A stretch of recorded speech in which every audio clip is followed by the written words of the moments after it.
Si peu de cas que tu lui prends le sien. Tu te rappelles Digimon? Oui, Banane, j'ai pas oublié depuis la dernière fois qu'on en a parlé. T'es pas censé répondre ça. Ah, pourquoi? C'est vrai. Youhou, parmi les gens qui nous regardent, il y en a plein qui n'ont pas vu notre review Digimon saison 1. Pour eux, on est censé faire comme s'il y en avait jamais eu, sinon ils vont être paumés. Ah ouais? Coucou les gens derrière votre écran!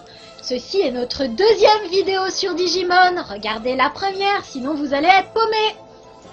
Ça va pas de t'adresser aux gens comme ça. Les gens, on dit pas les gens, on dit chers téléspectateurs ou un truc du genre. Et puis on regarde pas la caméra de cette façon, c'est comme ça depuis Méliès.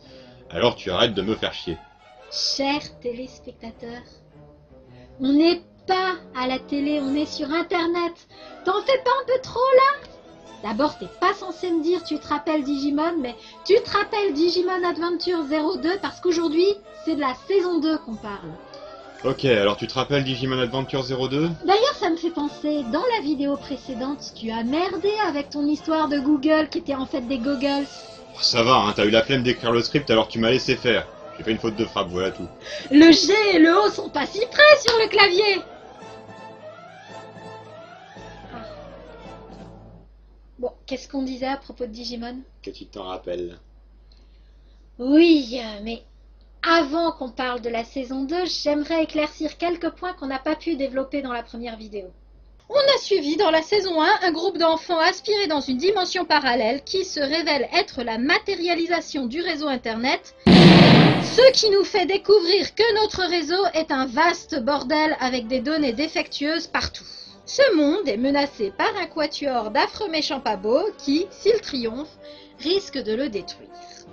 Les enfants sont donc chargés de les empêcher en les détruisant avant qu'ils fassent trop de dégâts. Et pour ce faire, on leur a attribué à chacun un petit animal de compagnie qui a la capacité de se changer en super créature balèze en fonction de l'énergie que son maître lui donne. Et ce que tu oublies de préciser par contre, c'est que les modifications apportées au Digimonde, le monde parallèle en question, ont des répercussions, et pas des moindres, sur le monde réel. On va s'écraser! Donc en accomplissant leur mission, les enfants ne font pas dans l'humanitaire, ils défendent leur propre territoire. Ce qui explique pourquoi les parents sont si compréhensifs et acceptent d'attendre tranquillou sur le quai pendant que leurs enfants vont sauver le monde. Et les Digimon dans tout ça? Ils parlent, mais on n'a pas vraiment dit de quoi ils parlaient. À part de la consistance des crottes d'écureuil. Leur statut est un peu particulier. Ils sont comme des humains mais pas avec les mêmes préoccupations. Ils parlent très bien, Pourquoi ils fabriquent des antennes de télévision qui ressemblent à des oreilles de lapin? Je trouve ça ridicule. mais ils racontent que de la merde. Pourquoi pas des antennes en forme d'oreilles de chat plutôt? Ce sont eux qui dorment sur les télés. Ce sera flagrant dans la saison 3, mais il y a des exemples dans la saison 1 qui valent leur pesant de cacahuètes. Par exemple, quand Myotismon envahit le monde réel avec son armée de Digimon maléfiques, il les plante pour aller se nourrir. Il est toujours très difficile d'avoir un bon repas quand on est loin de chez soi. Ça, c'est vrai. Alors, qu'est-ce qu'on fait, maître? Sérieusement, en plein milieu de l'invasion, il y a plein de choses en jeu, mais lui, il va bouffer. Il est 5 heures. Nous continuerons plus tard. Très bien, très bien. C'est crédible que parce que c'est un vampire, et encore. Et ça donne lieu à ces échanges entre les humains et les Digimon. Ogremon, est-ce que je peux te demander quelque chose? Oh, tu veux savoir combien je pèse? La société Digimon doit être construite de manière un peu bizarre, hein. Au lieu de comment ça va, on dit mais combien tu pèses aujourd'hui. On faisait ça à une époque. Oui, bon. Il y a aussi le fait qu'ils changent de personnalité en se transformant. Tu vas avoir un adversaire à ta taille. Et hop, ça pique. Tu es vraiment une fille chouette, même si quelquefois tes vêtements sont un peu voyants. Pourquoi tu dis ça? À plus tard, je dois m'occuper d'un gros dinosaure. Oui, et pourtant les Digimon associés à un Digisauveur partagent toujours des traits de caractère en commun avec leur Digisauveur, et ce, quel que soit leur stade d'évolution. Ça participe d'ailleurs à souligner la complexité des personnages. En Mimi, il y a du Palmon, du Togemon, du Lilymon, et en Tai, il y a Agumon, Greymon et même Skullgreymon lorsque Tai devient trop carriériste. Oh, arrête un peu de te faire prier et de te plaindre. Tu dois continuer à manger. Tout le monde s'est privé et t'a donné sa part pour que tu te digivolves. C'est pas vrai? On n'a rien donné du tout, c'est Tai qui a décidé ça tout seul. Et si un Digisauveur tombe amoureux d'une Digisauveuse, son Digimon tombera amoureux du Digimon de la Digisauveuse. Et ce, bien que les Digimon soient asexués. Mais on n'est pas des garçons. Ils sont pourtant des personnages à part entière. Même si les Digimon associés à un Digisauveur ont la personnalité de leur Digisauveur, ils sont plus qu'un reflet dans un miroir déformant. Ils ont une individualité. D'ailleurs, le traitement psychologique des Digimon donne lieu à des situations totalement cocasses. Scène de ménage entre deux méchants, même si l'un d'eux est une marionnette et l'autre un cerisier. Mais ne te mets pas en colère. Je ne me mets pas en colère, mais tu m'énerves et je ne supporte pas ça. Ah, comment peut-on être défaitiste à ce point? C'est exaspérant. Chorégraphie de singe en peluche à lunettes de soleil avec ses groupies, les lapins du désert. Jeu de mots pourris dans les combats. Tiens, couvre-toi. Je n'ai pas froid. Est-ce que vous auriez cru trouver un type avec cette tête-là émouvant? Ogremon, je suis vraiment désolé. On n'a plus assez de temps pour discuter de tout ça. Mais on se retrouvera, ça je te le promets. Tu es un adversaire valeureux.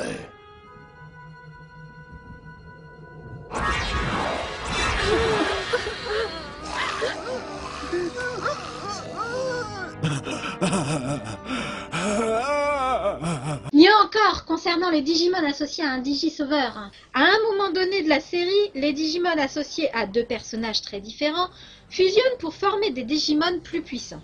Ce qui permet de développer les relations entre ces personnages. Et aussi les relations entre ces Digimon qui fusionnent. Ce qui est un peu la même chose, les Digimon sont en fait un peu l'équivalent en Digimon de leur Digisauveur. Est-ce que tu me trouves mal habillée? Mais non, au contraire, c'est très joli. Eh ben tant mieux. Tous ces éléments à la fois très classiques et malgré tout employés de manière inhabituelle par rapport à leur utilisation dans les autres séries du genre constituent ce qui fait la série Digimon. Un dessin animé difficile d'accès qu'il faut regarder avec l'esprit suffisamment ouvert pour accepter que ce qui nous déstabilise est en fait sans doute une tentative délibérée de la part des scénaristes de faire du neuf avec du vieux, mais qui, une fois qu'on a travaillé sur soi pour acquérir l'état d'esprit qu'il faut, procure de longues heures de rire, de frémissements, d'émotions, tout ce qui fait une bonne série quoi. Il n'y a pas tous les noms sur la carte qu'on a. C'est la vallée interdite du non-retour. Je me demande d'où ils sortent des noms pareils. Ah, moi je trouve ça très bien. C'est mieux que la vallée qui sent mauvais. Même s'ils l'avaient appelée la vallée des canards et des lapins, avec une tour noire, il y a des problèmes. Quelle autre série parle de divorce et d'adoption dans un épisode où un chevalier dinosaure en métal affronte un vampire géant à pattes de loup-garou au mépris des fans de Twilight? La saison 2 se déroule 4 ou 5 ans après la saison 1. Les Digisauveurs ont sauvé les deux mondes, sont rentrés chez eux, tout le monde est content. Mais là, dans le Digimonde, un nouveau méchant apparaît. L'empereur des Digimon. Là, je t'arrête tout de suite. La coupe de cheveux avec gel à fixation forte passe encore. Le costume, je veux bien, mais attends.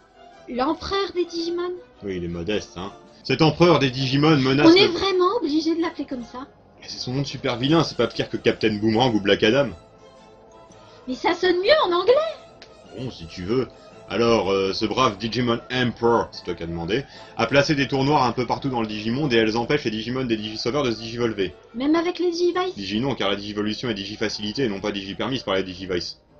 Digimerde alors. Donc il faut rassembler une nouvelle équipe de Digisauveurs tout beau tout neuf avec une nouvelle équipe de Digimon tout beau tout neuf qui peuvent se digivolver selon un processus un peu différent, ce que les Digimon de la saison 1 ne peuvent pas faire. Cette équipe sera constituée de... Et voilà! En plus d'être le meilleur joueur de football de l'équipe, je suis aussi le meilleur joueur de basket. Quoi? Je me bats jamais, moi, sauf avec ma sœur pour le dernier biscuit. Non, attends une seconde. Nos parents vont tous dîner dans un moment. Et je pense que quelque part, entre la salade et le reste du dîner, nos parents vont se demander où on est. On devrait prévenir Ty de ce qui se passe. Je crois que c'est la meilleure des choses à faire pour aider Davis et TK dans l'immédiat. J'ai réfléchi à ce qu'a dit Cody quand il s'est étonné qu'on pouvait encore venir dans le Digimonde. On a toujours pensé qu'on pouvait venir ici parce qu'on avait besoin de nous pour sauver le Digimonde. Oui, c'était la raison de notre venue la première fois. Et c'est reparti comme en 40. Alors là, t'y es pas du tout. La saison 2 est la suite de la saison 1, mais l'ambiance n'est pas du tout la même. Déjà parce que les enfants ne sont pas perdus dans le Digimonde, ils peuvent rentrer chez eux tous les soirs. Oseras-tu le dire? Non. Enfin, toujours est-il que l'accent est plus mis sur leur vie quotidienne. Ensuite, leur premier ennemi est un humain. Ils savent dès le départ qu'ils vont pas le tuer. Ces héros-là sont donc non violents, et à de très rares exceptions près, ils ne tueront aucun Digimon de la saison, alors que la saison 1 est une vraie boucherie. Donc la saison 2 raconte leur affrontement avec cet empereur des Digimon, adepte du gel à fixation extra forte. Seulement pendant les 21 premiers épisodes. Les combien premiers? Une saison de Digimon en fait entre 50 et 55. C'est... long. Et on change de méchant comme ça en cours de saison. L'empereur des Digimon n'est pas le vrai méchant, il a été rendu méchant par un méchant et après il a été manipulé par d'autres méchants qui sont pas les vrais méchants parce qu'ils sont contrôlés par un gars qui est contrôlé par un autre gars qui est le méchant. D'ailleurs ce vrai méchant est un faux méchant de la saison 1. Tu peux redire ça lentement? L'empereur des Digimon n'est pas le vrai méchant.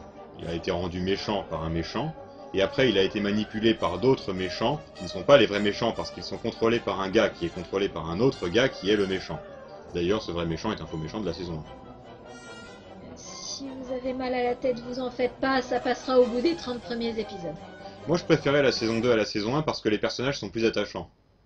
Ils sont moins nombreux, ça a peut-être un rapport. À une époque, j'aurais dit ça, et puis j'ai vu la saison 4. How about you, huh? I have a name. Okay, Zoe, are you leaving? Why? Would you miss me? I won't be responsible for your safety, you know. Good one, Romeo. I'll be fine. This ought to be fun. A l'instar de la saison 1, une des sources d'énergie pour aider les Digimon à passer du stade champion au stade ultime sont des symboles représentant un trait de leur personnalité, le courage, l'amitié, la responsabilité, la sincérité, l'amour, le savoir, l'espoir et la lumière. La lumière est un trait de caractère? Bah oui, on l'a découvert dans la saison 1. Mais ça te donne quoi comme personnalité? Ça fait que les gens se sentent bien quand ils sont à tes côtés. Mais concrètement, ça se manifeste comment dans la façon d'être? Ça fait que tu t'habilles en rose et que tu parles avec un sifflet. Bon, c'est pas grave. Ils sont que 3 nouveaux personnages pour remplacer les 6 qui s'en vont. Ils vont donc devoir avoir 2 symboles chacun. Oui, et ça participe à les rendre plus attachants. En fait, c'est pas tellement qu'ils en ont 2, c'est qu'ils en ont un attribué d'office et un qui met un épisode entier à obtenir. Ils ont besoin d'effectuer un parcours psychologique pour ça, et même si, par exemple, que là, il y a typiquement les 2 symboles des 2 filles de la saison 1, l'amour et la sincérité, il a fallu en faire un personnage non classique pour qu'elle ait du mal à obtenir le deuxième. Oui, je me demande si c'est un garçon chouette comme TK ou nul comme Davis. Hein? Mais cette époque-là est bien finie. À partir de maintenant, je promets d'être aussi sincère que possible avec les autres. Tu te rends compte que tu viens de dire que Carrie n'est pas une fille? Non, c'est la lumière. Faire quelque chose de plus déjanté que la saison 1 était un sacré défi. La saison 2 ne l'a pas relevé. La saison 2 a quelque chose de particulier, elle est sérieuse. Pas autant que la 3, mais beaucoup plus que la 1.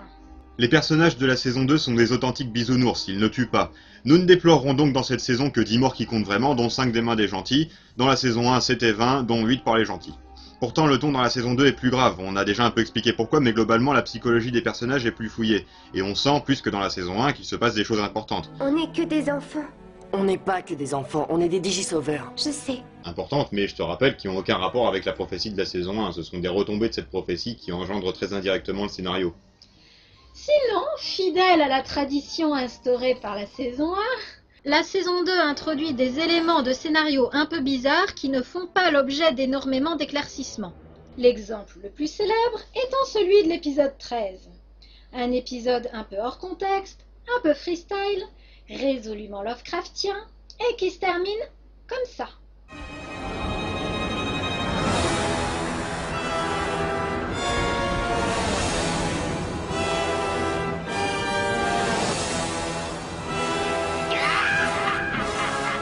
Ce monstre du fond des océans qui a l'air redoutable. Ne ratez pas le prochain épisode des Digimon, les monstres digitaux. Non, nous ne saurons pas. Par « nous ne saurons pas », je veux dire que ce ne sera jamais réévoqué. Jamais du tout. Alors pour les plus geeks, le Digimon qu'on voit s'appelle Dragomon, Dagomon comme dans Dagon en VO. Pour les puristes, non, le fait que cet épisode n'ait pas de suite n'a rien à voir avec la traduction, c'est comme ça aussi dans la VO. Et non, contrairement à ce que beaucoup ont affirmé, ça n'aboutit pas à des scènes de romance qui auraient été biffées dans la VF. La VF de la saison 2 est bien plus fidèle à la VO que ne l'est celle de la saison 1. Un autre exemple pourtant très important est un rêve que fait ce gars.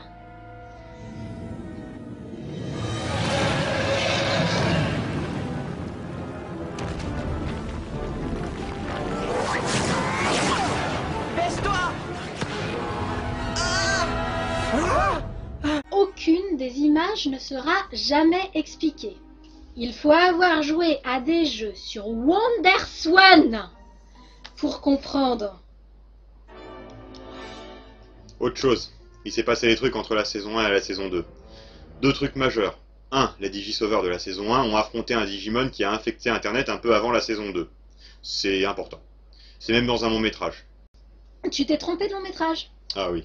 Les héros de la saison 1 se sont battus contre un Digimon qui a infecté Internet un peu avant la saison 2. C'est important pour la saison 2. C'est même dans un long-métrage. 2. Les Digisauveurs de la saison 1 ont rendu leur pouvoir quelque part entre la saison 1 et la saison 2. Ça par contre c'est clairement expliqué nulle part ou alors je sais pas où. 3. 2 des protagonistes sont sortis ensemble et ont rompu entre les deux saisons. Ça compte pas. Déjà c'est expliqué et ensuite c'est pour les filles. Donc mal fait. Obligé. La fin de la saison 2 conclut l'histoire. On peut difficilement faire plus conclusif que ça.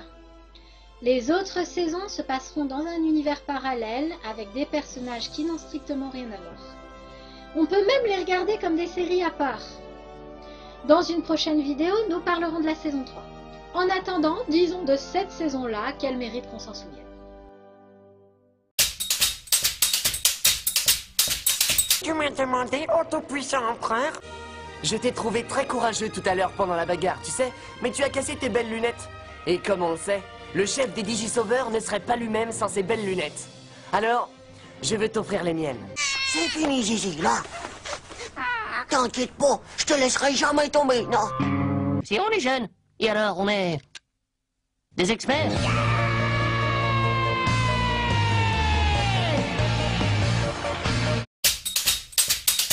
Attendez, j'ai fait beaucoup d'haltères, laissez-moi essayer. Peut-être que le problème n'est pas que la maison est trop petite, mais que nous sommes trop grands. Tu ferais mieux de me dire où ils sont partis. Non, Yola, il ne peut pas venir. On reste à l'école pour aller au club des informaticiens. Mais si t'as fait des biscuits, je veux d'abord passer les prendre. Les lunettes, ça rend beau et intelligent. Ah ouais, tu m'étonnes. Ça se présente pas mal, là, pour battre mon record du balancement. La girafe est bien meilleure que là-bas. Ici, le ressort est faussé, donc plus dur à maîtriser. En plus, le vent est contraire. Excuse-moi, mais qui es-tu pour décider de mon sort? Les élèves qui arriveront en retard à la première heure de cours seront de corvée de nettoyage de chewing-gum. Allez les enfants, dépêchez-vous. J'ai cru comprendre que vous aviez en votre possession une boule de cristal d'une valeur certaine. Ah, comme le monde est petit. Ton officier commandant t'a posé une question. Fini l'analogie, bien trop préhistorique. Entrez dans le monde digital.